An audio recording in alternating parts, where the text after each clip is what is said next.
readings. Today there is a first quarter moon in Scorpio. So we've got the Scorpio moon forming a square to the Leo sun at 9 degrees, Scorpio Leo.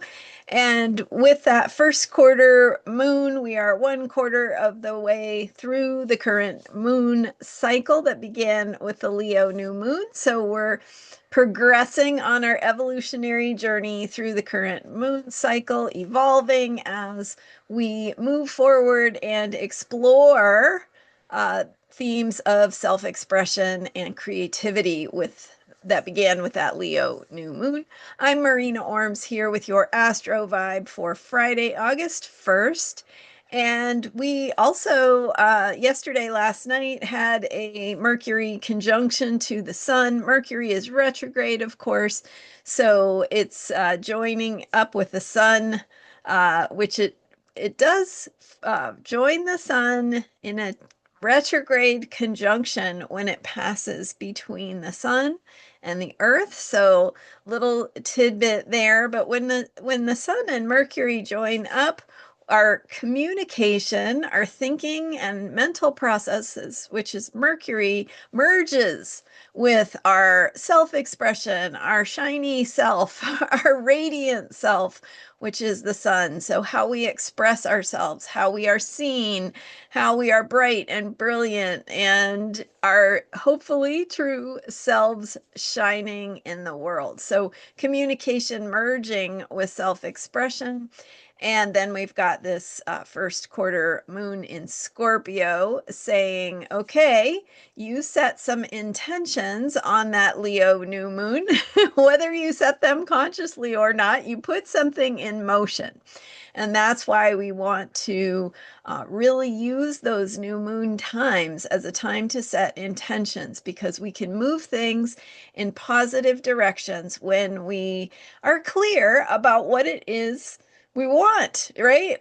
We can, as human beings, I think, maybe it's cultural, I don't know, but I think we spend a lot of time dwelling on what we're afraid of, what we're worried about, what we're trying to control, right?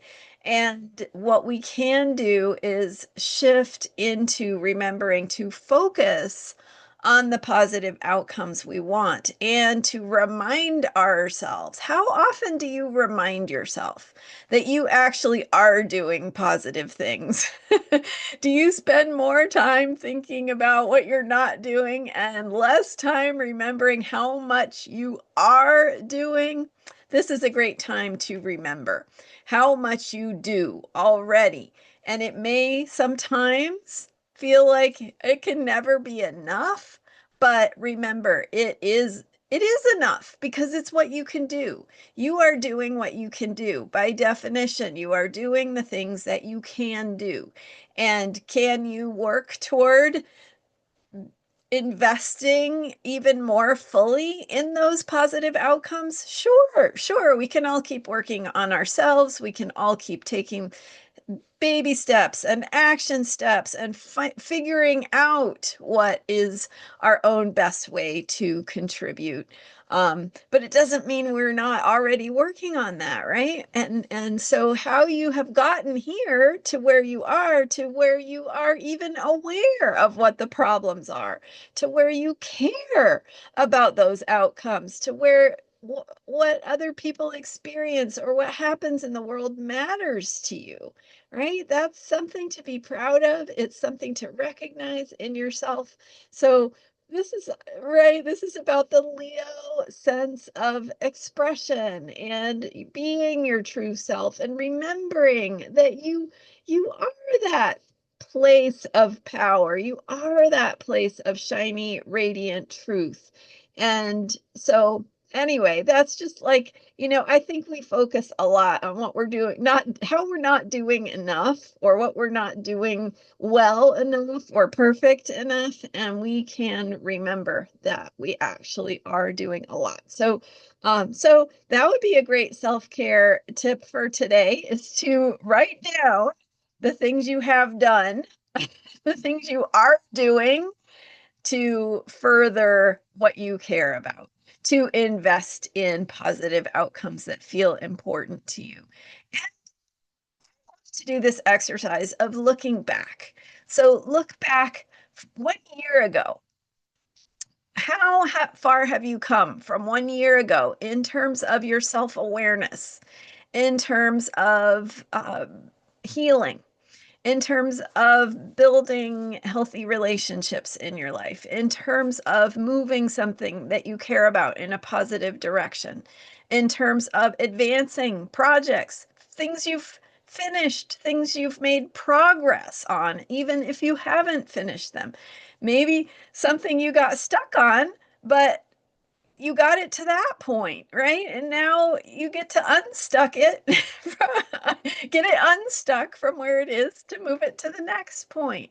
So this is your infusion of positivity, right? But that is what this first quarter moon invites us to connect with. And in that scorpionic way of recognizing that there is truth, there is mystery, there is much that is going on beneath the surface that might be magic, that might be, hasn't revealed itself fully yet, but is operating under the surface. And so recognizing what that is for you can be a starting point. You can also maybe do another exercise of recognizing the good things that are happening in the world and making a list of those, writing those out. What do I appreciate? What am I grateful for? Who do I see stepping in to do the things that need to be done? How is that being reflected? How can I support that? Even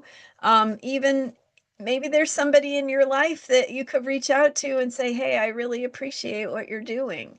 Great job. Maybe it's something you couldn't do and you really appreciate that they are doing it.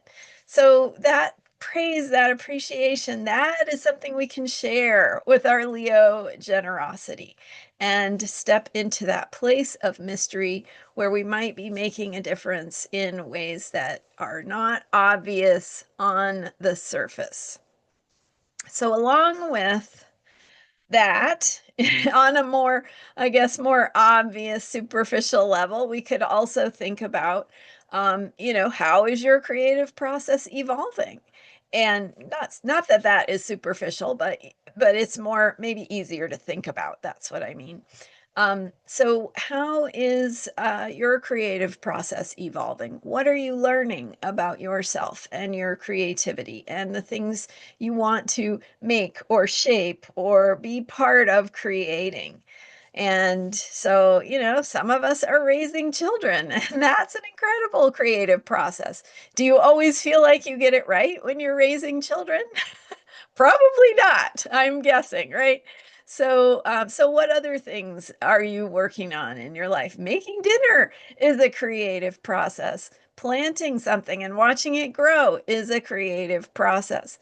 Collaborating on something that you do for work or something that you are doing in your workspace to make things work better, right? Whatever it is you do, there is creative effort that goes into that. So noticing how that is evolving for you, what you are learning about your creative process. Maybe there's something that you can be proactive about on this first quarter moon to say, okay, I'm going to take this step, or I'm going to move this thing forward, or I'm going to recognize and affirm the good that I'm doing, because maybe that in itself is the right next positive step to take, is just simply to recognize what you are already doing and to have that gratitude and that appreciation for yourself, but also for the good things that there are in the world. All right, that's my pep talk for today. Thanks for being here. I'm Marina Orms, and my website is astrologyheals.com, and my member site is linked in the description for this video. Go check it out. There are some free videos there, a lot, and other free resources like the handy reference guide for 2025 and so much more. and including evolutionary astrology videos part 1 and 2. What is evolutionary astrology? What are the lunar nodes? And what do they really do for us? So I hope you have a moment to go check that out and sign up while you're there as a free subscriber or at the paid level, which I really appreciate it because it supports my work and it allows me to keep doing these things. So thank you so very much for your support and for subscribing to this YouTube channel and for sharing your thoughts with me. I would love to know what you want to hear more about. Thanks again for being here. I will see you next time with more astrology for unshakable self-care. Bye for now.